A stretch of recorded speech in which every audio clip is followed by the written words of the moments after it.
வணக்கம். வசந்தம் டிவியின் மதிய நேர பிரதான செய்திகளோடு இணைந்து கொள்ளும் நான் பிரியதர்ஷினி தரணிதரன். இன்றைய விரிவான செய்திகளுக்கு செல்வதற்கு முன்னர் முதலில் தலைப்புச் செய்திகள்.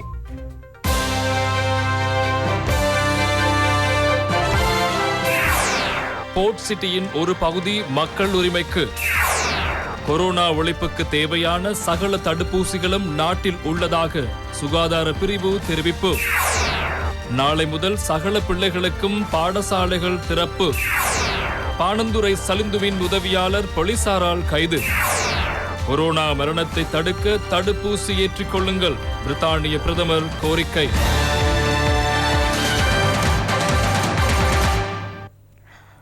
இனி விரிவான செய்திகள்.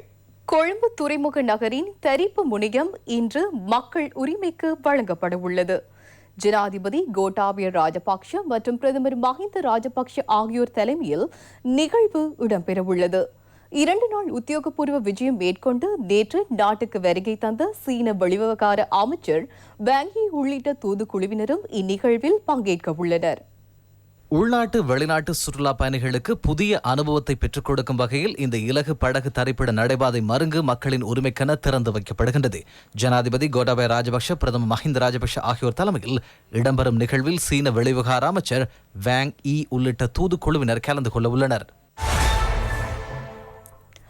கொரோனா தடுப்பூசி மற்றும் பூஸ்டருக்கான தடுப்பூசிகள் அனைத்தும் தற்போது தேவையான அளவு நாட்டுக்கு கிடைத்துள்ளதாக அரசு மருந்தாக்கள் கூட்டுத்தாபனம் தெரிவிக்கின்றது. இதேவேளை நேற்றைய தினம் நாட்டில் 580 கொரோனா தொற்றாளர்கள் அடையாளம் காணப்பட்டனர்.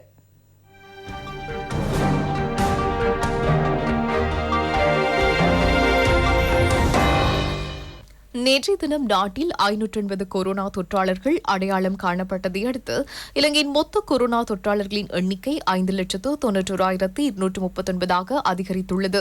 நேற்று 13 மரணங்கள் தொடர்பான அறிவிப்பு வெளியானதை அடுத்து மரண எண்ணிக்கை 15,112 அதிகரித்துள்ளது. இதேவேளை கடந்த வருடம் ஜனவரி மாதம் 18ஆம் தேதி ஜனாதிபதி வழங்கிய ஆலோசனைக்கு அமைய கொரோனா தடுப்பூசியினை நாட்டுக்கு இறக்குமதி செய்யும் பொறுப்பு அரசு மருந்தாக்கள் கூட்டுத்தாபனத்துக்கு வழங்கப்பட்டது. அதற்கமைய இன்று வரை இலங்கைக்கு தேவையான சகல தடுப்பூசிகளும் கொண்டுவரப்பட்டுள்ளதாக குறித்த தாபனம் தெரிவிக்கின்றது. ஆஸ்ட்ராசெனிகா, மொடர்னா, ஸ்புட்னிக், சைனோஃபார்ம் மற்றும் ஃபைசர் ஆகிய தடுப்பூசிகள் மருந்தாக்கள் கூட்டுத்தாபனத்தினால் நாட்டுக்கு கொண்டுவரப்பட்டன. மொத்த தடுப்பூசியின் 6.8 மில்லியன் தடுப்பூசிகள் உதவியாக இலங்கைக்கு கிடைக்கப்பெற்றதென அரசு மருந்தாக்கள் கூட்டுத்தாபன தலைவர் வைத்திய நிபுணர் பிரசன்ன குணசேன தெரிவித்தார். நாளை முதல் பாடசாலை கட்டமைப்பு செயற்பாடுகளை வழமை போல் முன்னெடுக்க தீர்மானிக்கப்பட்டுள்ள நிலையில் அதனைத் தொடர்ந்து முன்கொண்டு செல்ல வேண்டுமெனில் பிள்ளைகளுக்கு தடுப்பூசி ஏற்றுவது அத்தியாவசியமானதென வைத்திய நிபுணர் மல்காந்த கல்ஹேன தெரிவித்தார். தடுப்பூசி தொடர்பில் தேவையற்ற அச்சம் கொள்ள தேவையில்லை எனவும் அவர் மக்களிடம் கோரிக்கை விடுத்தார்.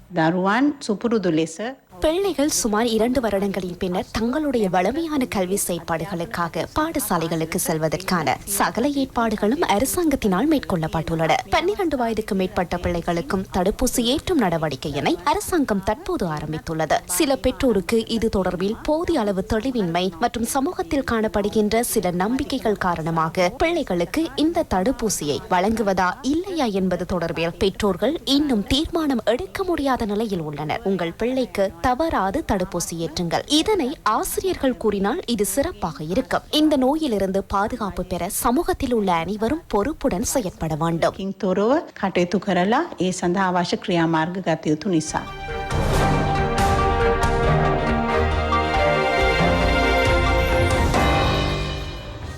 பல கட்டங்களின் கீழ் ஆரம்பிக்கப்பட்ட பாடசாலை கற்பித்தல் நடவடிக்கைகளை நாளை முதல் வழமை போல் முன்னெடுக்க கல்வி அமைச்சு தீர்மானித்துள்ளது. அதற்கமைய பிள்ளைகளை பாடசாலைக்கு அனுப்புமாறு அமைச்சு பெற்றோர்களிடம் கோரிக்கை விடுத்துள்ளது. சகல சுகாதார வழிமுறைகளையும் பின்பற்றி பாடசாலை செயற்பாடுகளை முன்னெடுக்க வேண்டும். இதற்கு தேவையான ஆலோசனைகள் அதிபர்களுக்கு அனுப்பி வைக்கப்பட்டுள்ளதாக கல்வி அமைச்சு தெரிவிக்கின்றது. பாடசாலைகளில் சிற்றுண்டி சாலைகள் திறக்கப்படாததால் பிள்ளைகளுக்கு தேவையான சகல உணவுகளையும் வீட்டில் இருந்தே கொண்டு வர வேண்டும் என அறிவுறுத்தப்பட்டுள்ளது. இதேவேளை கொரோனா தொற்று காரணமாக ஒத்திவைக்கப்பட்ட பரீட்சைகள் குறிப்பிட்ட தினத்தில் இடம்பெறும் எனவும் அறிவிக்கப்பட்டுள்ளது. குற்றக்கும்பல் உறுப்பினரான பாணந்துறை சலிந்து என்பவரின் உதவியாளர் ஒரு தொகை கேரள கஞ்சாவுடன் வாதுவ பகுதியில் கைது செய்யப்பட்டுள்ளார். போலீஸ் போதைப்பொருள் ஒழிப்பு பிரிவுக்கு கிடைத்த தகவலுக்கு அமைய பாதுவ பஸ்கடுவ பகுதியில் மேற்கொள்ளப்பட்ட சுற்றிவளைப்பில் இவர் கைது செய்யப்பட்டார். சிறிய ரக வேன் ஒன்றில் கொண்டு செல்லப்பட்ட சுமார் 60 கிலோகிராம் எடை கொண்ட கேரள கஞ்சா மீட்கப்பட்டது. அவற்றின் பெறுமதி 2 கோடி ரூபாவுக்கும் அதிகம் என போலீசார் தெரிவிக்கின்றனர். இதனூடாக ஈட்டப்பட்டதாக சந்தேகிக்கப்படும் 7 லட்சம் ரூபாய் பணமும் கையகப்படுத்தப்பட்டுள்ளது. தற்போது துபாயில் இருப்பதாக கூறப்படும் குற்றக்குழு உறுப்பினரான பானுதுரை சலிந்து என்பவரின் பிரதான உதவியாளரே இவ்வாறு கைது செய்யப்பட்டுள்ளதாக போலீசார் தெரிவிக்கின்றனர். இதேவேளை திக்கட்டன சுரத்தலா எனப்படும் சந்தேக நபர் ஒருவர் 7 லட்சம் ரூபாவுக்கு அதிக பெறுமதி வாய்ந்த போதைப் பொருளுடன் தொம்பை போலீசாரால் கைது செய்யப்பட்டார். போதைப் பொருளுடன் சிவனொளி பாதமேலை யாத்திரைக்கு சென்ற 18 பேர் கைது செய்யப்பட்டுள்ளனர். ஹட்டனூடாக சிவனொளி பாதமேலைக்கு வருகை தரும் நபர்கள் வீதியின் பல இடங்களில் நிறுத்தப்பட்டு போலீசாரினால் சோதனைக்குட்படுத்தப்பட்டு வருகின்றனர். இந்நிலையில் கஞ்சா போதைப் பொருளுடன் வருகை தந்த 18 இளைஞர்கள் இவ்வாறு கைது செய்யப்பட்டனர். ஹட்டன் குற்றத்தடுப்பு பிரிவு மேற்கொண்ட பரிசோதனையில் இவர்கள் கைதாகினர். இதற்கென மோப்ப நாயம் பயன்படுத்தப்படுகின்றது. கைது செய்யப்பட்டவர்கள் ஹட்டன் நீதவான் நீதிமன்றில் ஒப்படைக்கப்பட உள்ளனர். இலங்கைக்கு தென்மேல் திசையில் உள்ள கடற்பகுதியில் விபத்துக்குள்ளான மீன்பிடி படகில் இருந்த மீனவர்கள் மீட்கப்பட்டு காலி துறைமுகத்திற்கு கொண்டுவரப்பட்டனர். இதில் பயணித்த இன்னும் ஒரு மீனவர் காணாமல் போயுள்ள நிலையில் அவரை தேடும் பணிகள் இடம்பெற்று வருகின்றன. கடந்த நவம்பர் மாதம் 4ஆம் தேதி பேருவளை மீன்பிடி துறைமுகத்திலிருந்து மீன்பிடி நடவடிக்கைக்காக சென்ற ஆசியல புத்தா 2 எனும் நெடுநாள் மீன்பிடி படகை இவ்வாறு விபத்துக்குள்ளானது. அவர்கள் மீண்டும் கரை திரும்பாத நிலையில் அது தொடர்பில் கண்டறியுமாறு பேருவளை போலீசார் மீன்பிடி மற்றும் நீர்வளங்கள் திணைக்களத்தினர் கடற்படையினரிடம் கோரிக்கை விடுத்திருந்தனர். மேல்நாட்டு மரக்கறி வகையினை நாடு முழுவதும் பகிர்ந்தளிக்கும் பிரதான பொருளாதார மத்திய நிலையமான கேபிட்டிபுல விசேட பொருளாதார மத்திய நிலையத்தில் மரக்கறிகளின் விலை வீழ்ச்சியடைந்துள்ளது. கடந்த 3 நாட்களாக மரக்கறிகளின் விலை குறைவடைந்துள்ளதாக கேபிட்டிபுல விசேட பொருளாதார மத்திய நிலையத்தின் வர்த்தக சங்க செயலாளர் மஹிந்த பிரேமசிறி ஏக்கநாயக்க தெரிவித்தார். அதற்கமைய 250 ரூபாவாக காணப்பட்ட 1 கிலோகிராம் உருளைக்கிழங்கின் தற்போதைய விலை 180 ரூபாவாக குறைவடைந்துள்ளது. 1 கிலோகிராம் போஞ்சியின் விலை 310 ரூபாவில் இருந்து 240 ரூபாய் வரை குறைவடைந்துள்ளது. 210 ரூபாவுக்கு விற்பனை செய்யப்பட்ட 1 கிலோகிராம் கோவா இன்று 110 ரூபாவுக்கு விற்பனை செய்யப்படுகின்றது. பச்சை மிளகாய் இதற்கு முன்னர் 1 கிலோகிராம் 1000 ரூபாவிற்கு விற்பனை செய்யப்பட்ட போதிலும் தற்போது அதன் விலை 500 ரூபாய் வரை குறைவடைந்துள்ளது. 600 ரூபாவாக காணப்பட்ட கரிமிளகாய் 1 கிலோகிராமின் தற்போதைய விலை 450 ரூபாவாக குறைவடைந்துள்ளது. தற்போது தக்காளி 1 கிலோகிராம் 120 ரூபாவுக்கு விற்பனை செய்யப்படுகின்றது. முன்னர் 180 ரூபாவுக்கு விற்பனை செய்யப்பட்டது. 250 ரூபாவாக காணப்பட்ட கத்தரி 1 கிலோகிராம் தற்போது 180 ரூபாய் என்ற விலைக்கு விற்பனை செய்யப்படுகின்றது. தற்போது நுகர்வோர் மரக்கரியை கொள்வனவு செய்வது குறைவடைந்த நிலையில் இவ்வாறு மரக்கரியின் விலை வீழ்ச்சியடைந்துள்ளதாக கேபிட்டிபுல விசேட பொருளாதார மத்திய நிலையத்தின் வர்த்தக சங்க செயலாளர் மஹிந்த பிரேமசிறி ஏக்கநாயக்க தெரிவித்தார். அடுத்த வருட நிறைவுக்குள் 35,000 மில்லியன் லிட்டர் வரை உற்பத்தியை அதிகரித்து திரவப்பாலில் நாட்டை தன்னிறைவு செய்ய உள்ளதாக அமைச்சர் ராஜாங்க அமைச்சர் DB ஹேரத் தெரிவித்தார். திரவப்பாலில் தொடர்பான தெளிவூட்டல் வேலை திட்டத்தில் கலந்து கொண்ட போதே அவர் இதனை தெரிவித்தார். திரவப்பால் பயன்பாட்டை அதிகரிப்பது தொடர்பான வேலை திட்டம் குறித்து மக்கள் பிரதிநிதிகள் மற்றும் அரசு அதிகாரிகளுக்கு தெளிவுபடுத்தும் நிகழ்வு குருநாகலில் இடம்பெற்றது. நாட்டில் உள்ள சகல கால்நடை வைத்திய காரியாலயங்களிலும் திரவப்பால் பகிர்ந்தளிப்பு நடமாடும் சேவையை முன்னெடுப்பதற்கு நடவடிக்கை எடுப்பதாக ராஜாங்க அமைச்சர் DB ஹேரத் இங்கு தெரிவித்தார்.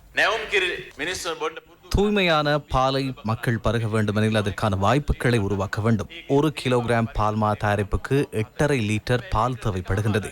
அதனை தேநீராக மாற்றும் போது அதனூடாக 42 தேநீர் கோப்பை அளவு தேநீராக தயாரிக்கலாம்.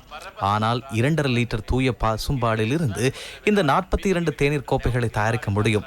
அதனால் நாம் பால்மா தயாரிப்பு என்ற போர்வையில் இந்த துறைக்கு பாரிய மோசடிகளை செய்கின்றோம். பாலில் தன்னிறைவடைய வேண்டுமெனில் பால்மாவுக்கு பதிலாக தூய்மையான பாலை பயன்படுத்த நாம் பழக வேண்டும்.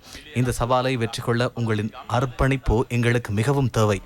கிராமிய மக்களின் அபிவிருத்திக்காக எந்த ஒரு நிதியமைச்சரும் வழங்காத 85 மில்லியன் நிதியை நிதியமைச்சர் வழங்கியுள்ளார்.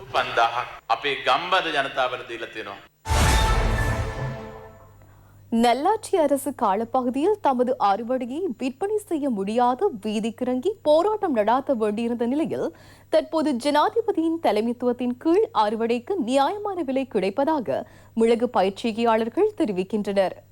ஜனாதிபதி கோட்டாபய ராஜபக்ஷ அதிகாரத்திற்கு வந்த பின்னர் மிளகு பயிற்சியாளர்கள் முகம் கொடுத்த பல பிரச்சினைகளுக்கு தீர்வை கொடுத்துள்ளார். அவர்களின் தயாரிப்புக்காக நிலையான விலையினை பெற்றுக் கொடுத்து 2,50,000 அதிகமாக உள்ள மிளகு பயிற்சியாளர்களுக்கு நிவாரணம் வழங்கப்பட்டது. கொடகவெல, புலத்கஸ் ஆறு மற்றும் பல்லேக்கந்த கிராம விவசாயிகள் தமது விவசாய பொருட்களை கொண்டு செல்வதற்கான வீதி சேதமடைந்து காணப்படுவதால் அதனை புனரமைத்து தருமாறு கோரிக்கை விடுக்கின்றனர். இதேவேளை மிளகு இறக்குமதிக்கு தடை விதித்ததினூடாக விவசாயிகள் மற்றும் நுகர்வோரை பாதுகாக்க ஜனாதிபதி நடவடிக்கை எடுத்துள்ளதாக ராஜாங்க அமைச்சர் ஜானக வக்கும்பர தெரிவித்தார். பலசரக்கு கூட்டுத்தாபனத்தை அமைத்து அந்த கூட்டுத்தாபனம் விவசாயிகளிடமிருந்து 800 ரூபாவுக்கு மிளகினை கொள்வனவு செய்தது. 900 ரூபாவுக்கும் 1000 ரூபாவுக்கும் 1100 ரூபாவுக்கும் கொள்வனவு செய்தோம். இன்று 1200 ரூபாய் முதல் 1250 ரூபாய் வரை மிளகினை கொள்வனவு செய்கின்றோம். நல்லாட்சி அரசாங்கத்தை விட தற்போது மிளகு பயிற்சியாளர்களுக்கு 3 மடங்கு விலை அதிகரிப்பு கிடைத்துள்ளது. கருவா பயிற்சிகையில் ஈடுபடுவோருக்கு 1400 ரூபாயிலிருந்து கருவாவின் விலை தற்போது 2800 ரூபாய் வரை அதிகரிக்கப்பட்டுள்ளது.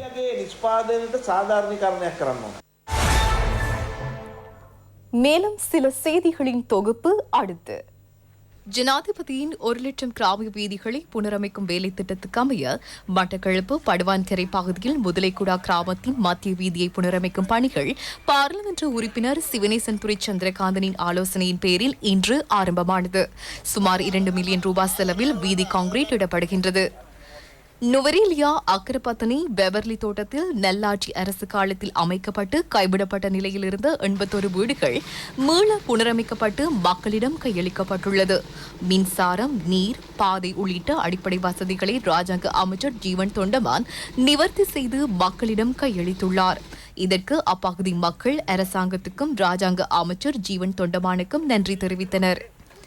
2022 ஆண்டு பெருந்தோட்ட மனிதவள அபிவிருத்தி நிதியத்தினால் முன்னெடுக்கப்படவுள்ள செயற்பாடுகள் தொடர்பான கலந்துரையாடல் ராஜாங்க அமைச்சர் ஜீவன் தொண்டமான் தலைமையில் பத்திரமுலையில் இடம்பெற்றது. ஹட்டன், நுவரேலியா, பதுளை, கண்டி, காலி, கேகாலை, ரத்னபுரி ஆகிய பெருந்தோட்ட மனிதவள அபிவிருத்தி நிதியத்தின் பிராந்திய காரியாலயங்களில் எதிர்கால திட்டங்கள் தொடர்பாக இங்கு கலந்துரையாடப்பட்டது. அதேபோல் தொழிலாளர்களுக்கான வசதிகள் தொடர்பிலும் இங்கு கவனம் செலுத்தப்பட்டது. இத்துடன் நமது மதிய நேர பிரதான செய்திகள் நிறைவடைகின்றன. நமது அடுத்த பிரதான செய்தியினை இரவு 8 மணிக்கு எதிர்பாருங்கள். வணக்கம்.